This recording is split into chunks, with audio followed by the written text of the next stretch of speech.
I'm going to take you through my kitchen and show you how I create safety, I pass my inspection as a foster parent, and also create connection and felt safety in the home. So generally speaking, when someone comes to inspect your home for your initial license and on a monthly basis, they're gonna look for general cleanliness.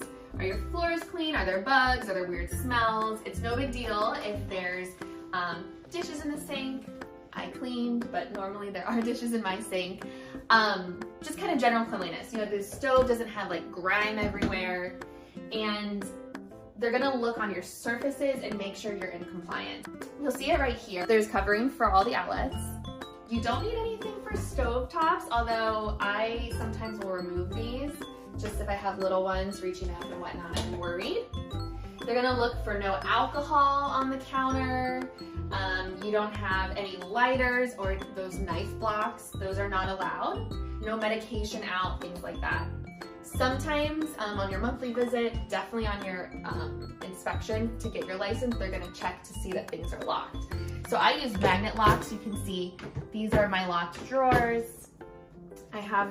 This is a magnet, and it sort of, you line it up. I've memorized where it's at, and that opens our drawers. So that's where I keep a lot of our, and the other one does it too, a lot of our knives, the really sharp, not kid-safe scissors, blades for the blender, anything that, you know, daily vitamins, things like that are all locked away. And then also under the sink, I keep both of these locked. And this has, again, when I find it, has like the chemicals and everything that you wouldn't want kids to get into.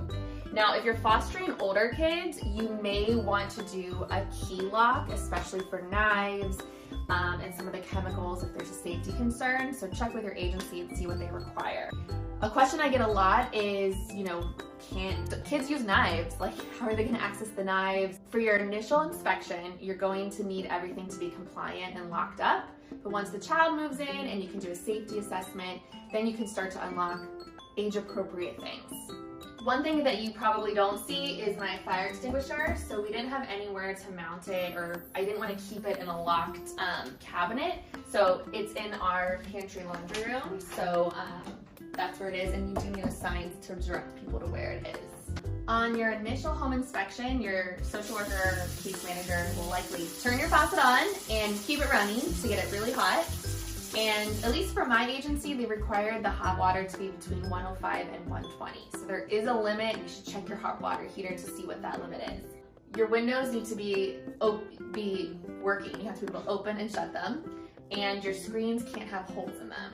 So we had to go through, I remember when we were first starting, we had to go through and fix some of our screens and repair windows. We live in an older, small home that has some antique windows, so we had to fix those. If you have rugs in your kitchen, they need to be non-slip. So another thing they're gonna check is where you have your trash. So we have a small house, so we put it on this cabinet, but it needs to have a cover, a lid, for safety purposes. For us, the cabinet alone was not enough of a covering for the trash, so check your trash. So they're also going to open your fridge. They want to see that you have adequate nutritional food for all ages. What I call the yes bin here, so this is easy for kids to open, and this has the, you know, snacks that are refrigerated that they can get at any time. And then we also require to have a place for medication that needs refrigerated. So it's locked. So you can either have a locked drawer, or you can have a just like a regular lock box like you would use for a garage sale. That's usually okay too. Check with what your agency requires, but they were fine with a drawer for us. I always recommend having a place that is accessible at all times. And so this really helps kids who maybe have experienced food insecurity or other trauma related to food. Maybe they were punished with food or withheld food. I always like to have a drawer available in 2 different places where they can access food at any time. So that's my refrigerated drawer. And then I also keep this kind of ongoing, this is just what I have now, which is kind of what they call a yes basket. You've heard me talk about that, I'm sure. And these are things that they can pull out anytime, like pouches, fruit snacks. I have like some dry cereal. They don't have to ask, they can just get it anytime. And I also have fruit out as well. Another thing that they're gonna look for with your food is that nothing is expired. and everything is labeled. So if you have leftovers or you've repackaged certain things, you need to make sure there's a date on there so anyone checking your home knows how long it's been in there. The fridge is also a good place to keep a lot of info. So if you follow me for a while, you know I have this very controversial menu. A lot of people did not like it, but we have a small family. It's just the 4 of us usually, and so I can offer a choice to kids in what they eat for dinner. So I offer a menu. This template's available on my website, so you can make it however you wish. And I also keep a list of placement call questions. Again, I offer this to all of you for free. And it's questions that we might ask when we get a call about a potential new kid. Usually it's like you're not ready for the call, it can happen anytime, so I always keep it printed so I can look at it. So if you are fostering older kids too, I recommend keeping a printout on your fridge of just crisis numbers, and these are specifically for teens. So they're open to youth, it's usually anonymous. I will print this out also and put it in their welcome kit.